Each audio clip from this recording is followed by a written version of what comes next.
but give me at least a little bit of credit, because there's always an explanation, there's always a reason for why I'm doing everything I do, and there's often multiple reasons and objectives.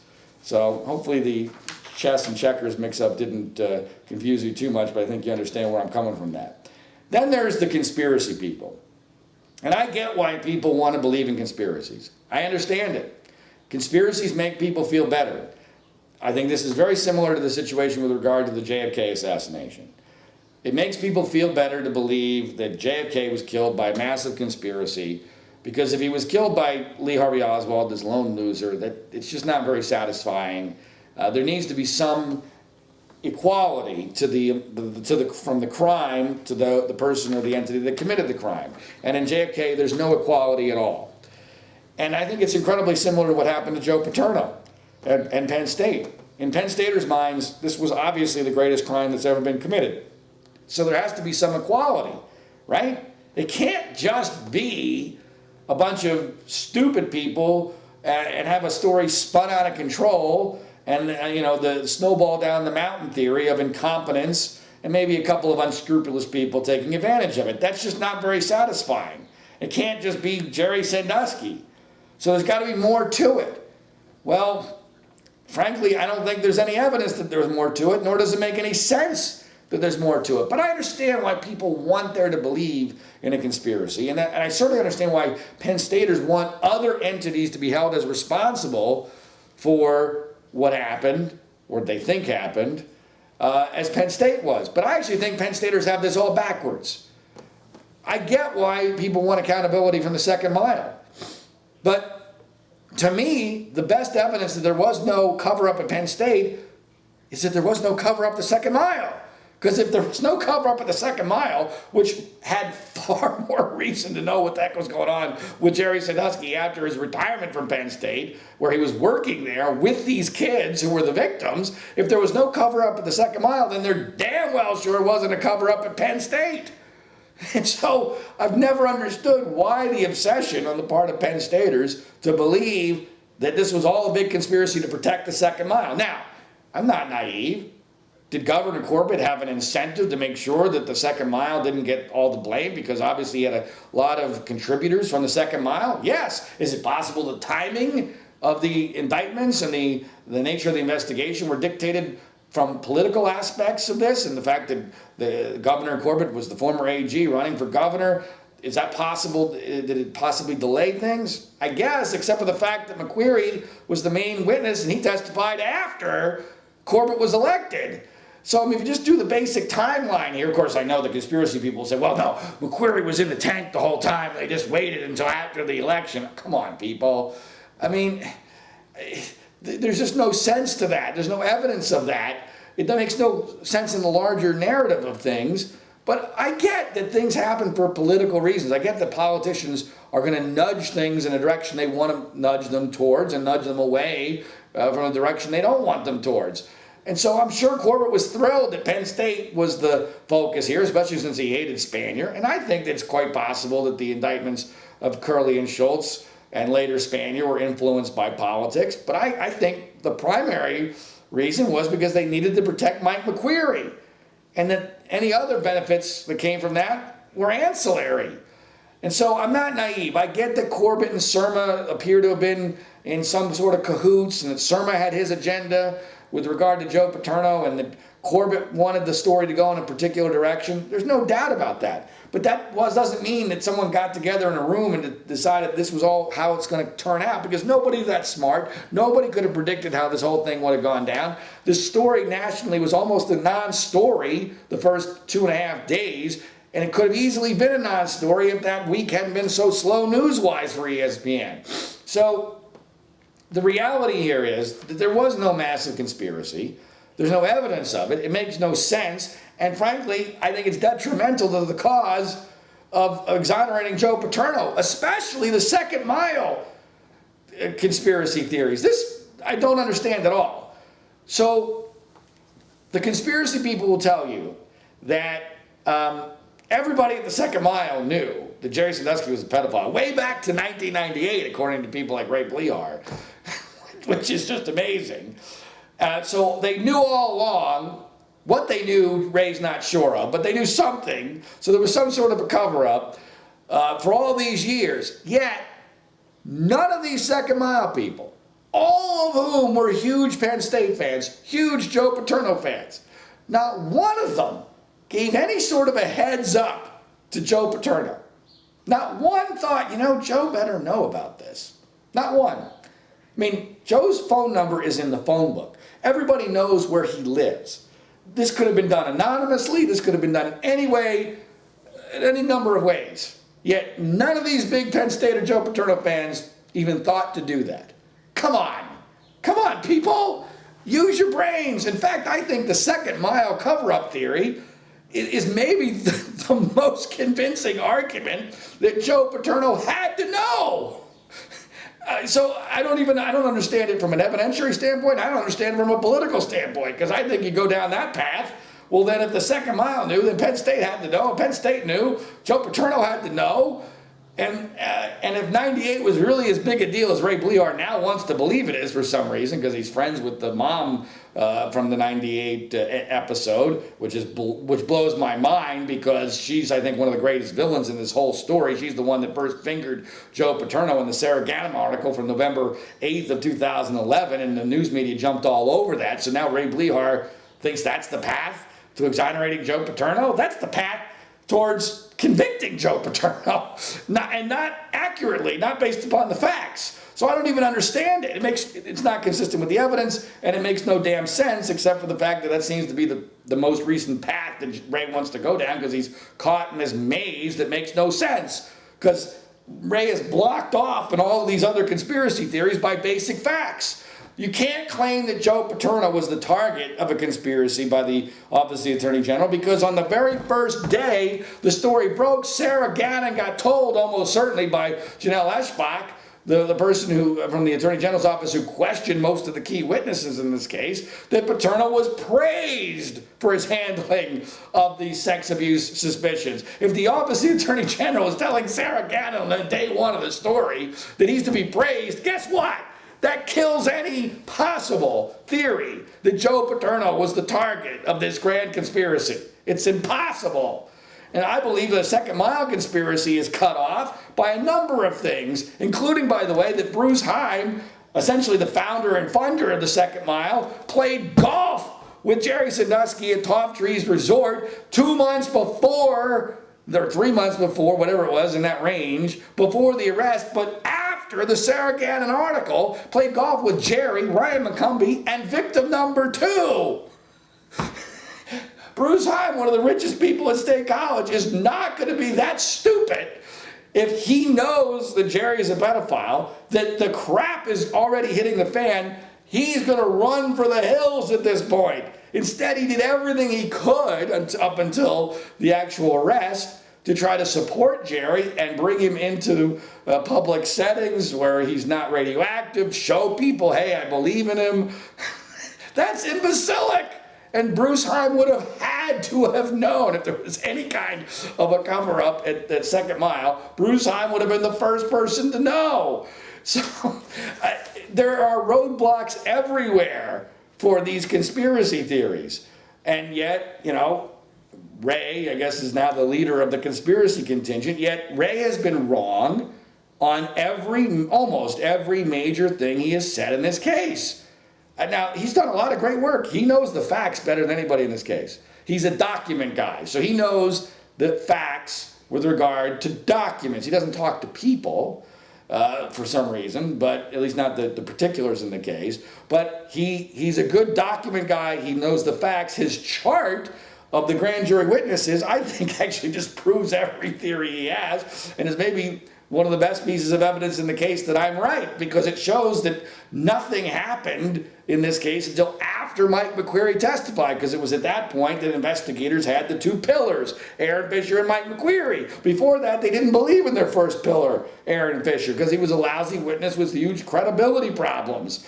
So Ray's done some really good work, but folks, he promised early on after the Free report that he would prove that Louis Freeh faked emails I bet him $2,000, which I think is what he said it cost him to investigate this. I bet him the $2,000 that would never happen. He's never paid me the money, never admitted he was wrong. Free did not fake emails in this case. He has said numerous times that Rodney Erickson was going to be arrested. Rodney Erickson is not going to be arrested. That's just not going to happen. If it does, I'll get down on my hands and knees and beg for forgiveness from Ray Blehar, but I'm not worried about it. He was wrong about that. He was the only thing I had to edit out of the original version of the Framing of Joe Paterno movie was Ray Blehar going on and on about how it was well known that Joe Paterno didn't like to be called Coach, he liked to be called Joe, and that Jerry Sandusky liked to be called Coach and not Jerry because he was trying to substantiate that those 1998 emails weren't dealing with Joe Paterno's knowledge, but with Jerry Sandusky's knowledge. Well, Jerry Sandusky could not have blown that out of the water more at every single level when I spoke to him. At every level. You can look at yourself for the transcript of the interview. In fact, Jerry even says at the end of having blown apart this theory at every level, he says to me, I'm probably not telling you what you want me to say. I said, I don't care what you tell me, I just want you to tell me the truth. But I mean, it actually told me that Jerry was somebody who was somewhat credible because this was something that Penn State fans would have cheered if he had said, yeah, no, that's exactly right. And by the way, one of the reasons why I know it's not right is because Jerry has no recollection of being talked to in the way that he would have had to have been talked to for those emails to be referring to him and not to Joe Paterno. So it's at every level. So I had to edit that out. Ray Blehar is the only one who said anything that I had to edit out of that original version of the movie.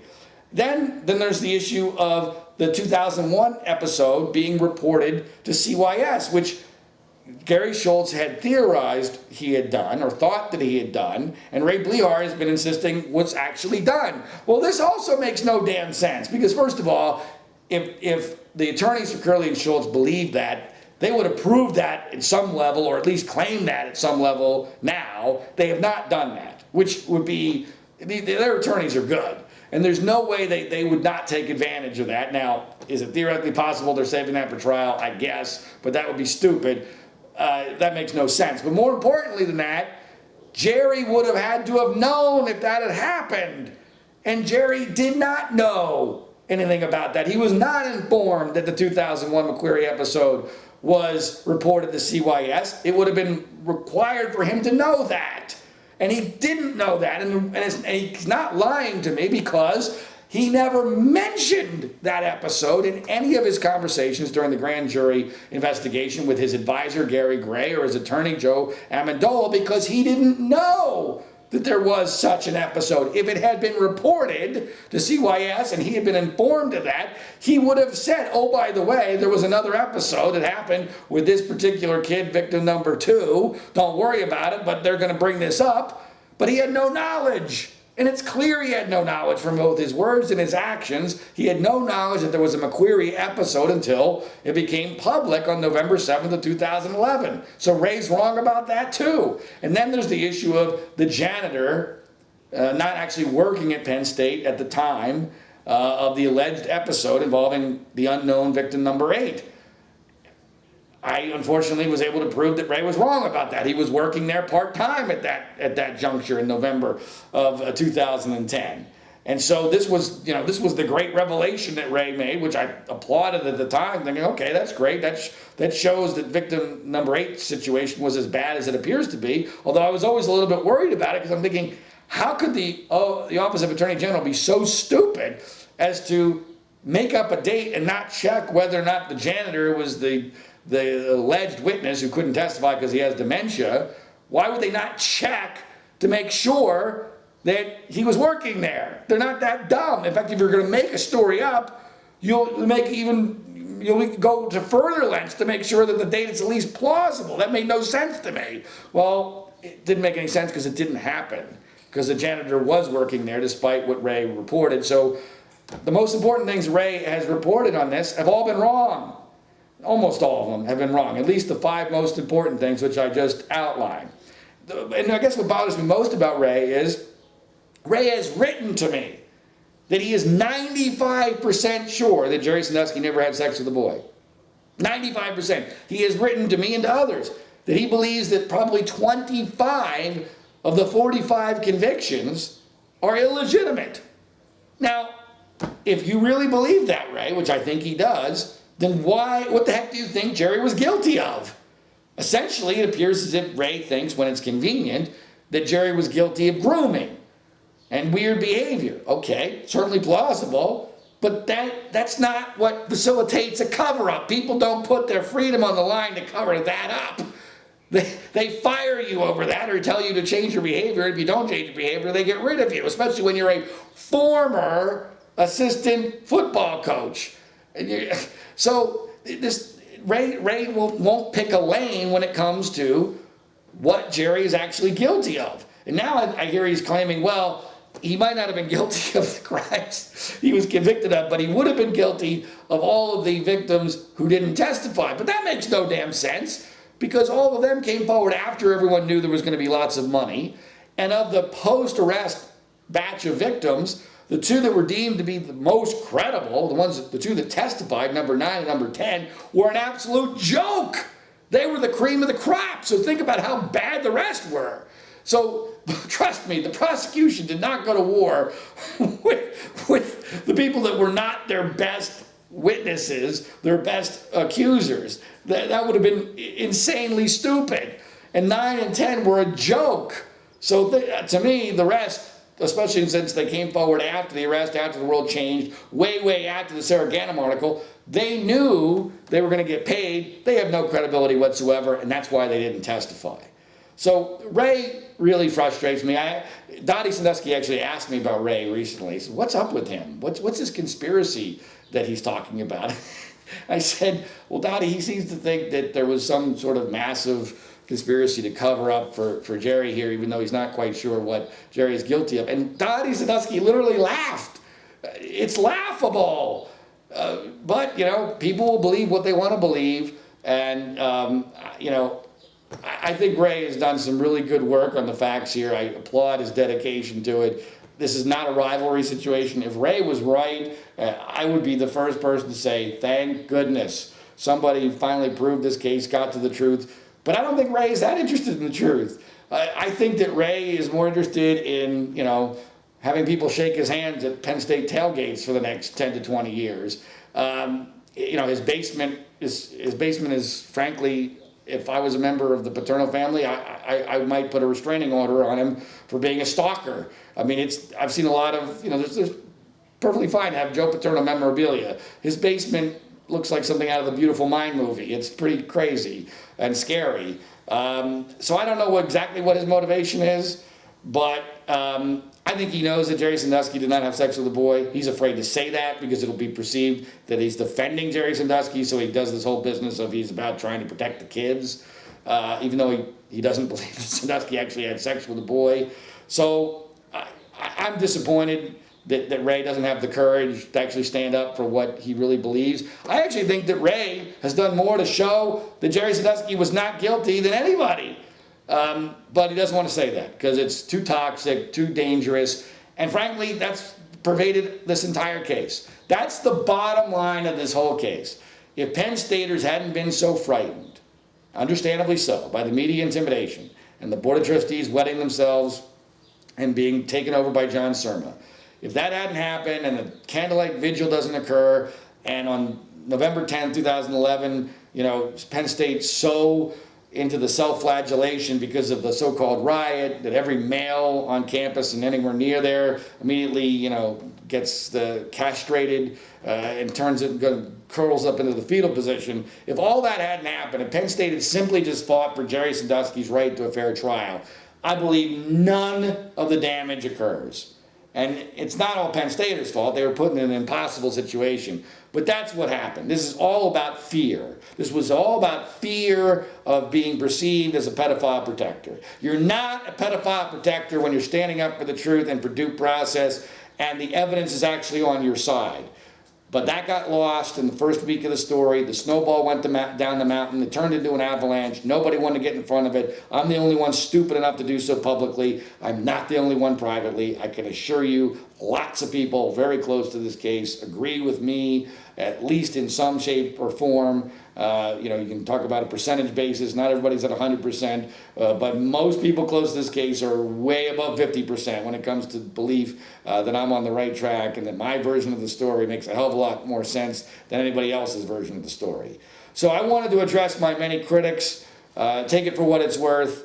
I sleep very well at night. Bring it on. I can take it. But just take me on the facts just once. Just one time. Would somebody please just take me on the facts?